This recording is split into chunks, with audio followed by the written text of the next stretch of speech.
তো কেমন আছো বন্ধুরা? চলে এসেছি আর একটা নতুন ভিডিও নিয়ে। যেমন কি দেখতেই পাচ্ছ, প্রথমের দিকে আমরা গিয়েছিলাম রাজুদার দোকানে, কিন্তু কোনো কারণবশত এখানে রাজুদার দোকানটা উঠে গেছে, যেমন কি আপনারা জানেনই। তো এখানে রাজুদার দোকান পেলাম না। তো দেখলাম যে এই দোকানটায় অনেকটা ভিড় ছিল এবং অনেকটাই এই ছেলেটা নিজেকে রাজুদার ছেলে বলে পরিচয় দিচ্ছিল।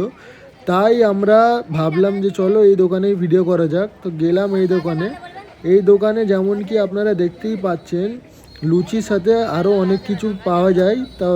ততক্ষণে আমরা তিনটে লুচি, মানে তিন জায়গায় লুচি নিলাম, তিনটে করে।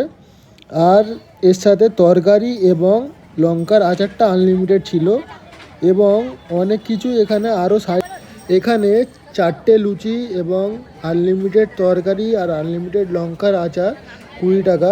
যা এক পিস লুচিও পাওয়া যায়, তার দাম মাত্র 5 টাকা। আরও একটা ব্লগার ব্লগ করছিল এখানে, তাকে আমরা নিইনি।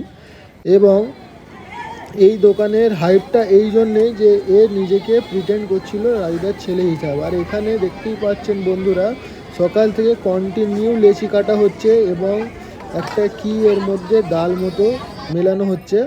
ডাল আছে কি ছাতু আছে সেটা আমরা জিজ্ঞাসাও করিনি, দেওয়া হচ্ছে। চলো টেস্ট করা যাক।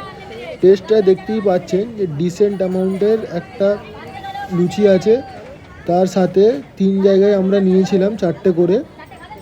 লুচিটার টেস্টটা মিনিমাল ছিল এবং তরকারিটা মোটামুটি হালকা ঝাল ছিল, একটু মিষ্টি টাইপের ছিল। আর যদি বেশি ঝাল খান তাহলে ওখানে লঙ্কার আচারও পাওয়া যাচ্ছিল। টেস্ট হিসাবে টেস্টটা, দাম এবং কোয়ান্টিটি ওয়াইজ টেস্টটা খুব ভালো ছিল। আর এখানেও আনলিমিটেড তরকারি পাওয়া যায়, টেস্টটা খুবই ভালো ছিল। তার সাথে আমি আরও একটা সাইড ডিশ ট্রাই করেছিলাম, সেটা মিষ্টি সিঙ্গারা, সেটা আপনি আগে দেখতে পাবেন। মিষ্টি সিঙ্গারাটাও খুব ভালো ছিল, তাতে সুজির স্টাফিং করা ছিল আর মোটামুটি হালকা গুড় দেওয়া ছিল, তাই একটু মিষ্টি সিঙ্গারাটাও ভালো লাগছিল। তো এমন শর্টস বা আরও